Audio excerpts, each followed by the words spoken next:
You're going to do a research thesis. Yes, that is one of the requirements. Aside from having your OJT or internship. Okay?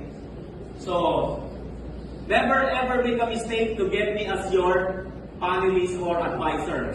Joke lang, joke lang. Joke lang. But of course, let's help each other, no? Okay, because I am also a research, a thesis advisor. Okay? Yeah, alright. Okay? So, yun yun. In that case, clear ba? Clear tayo ron? Okay, next.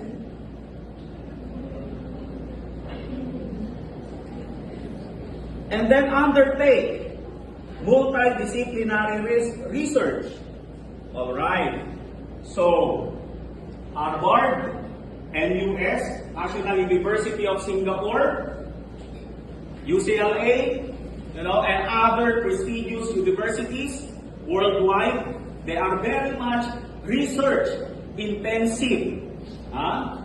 Okay?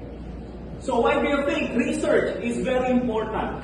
So one of the thrusts, okay, or the mission of LTU University is to be a research intensive university. Okay? Why do you think? What is the reason behind? Okay? Yes, because research can do you a lot of good. Remember, you have a problem. How do we define research? Diba, you have this problem, or you have this demand, you have this target market, you want to target that, you segment that. So what will you do? You're going to do surveys, research, etc., etc. Diba? There is a problem, then you find the solution to that particular problem. How?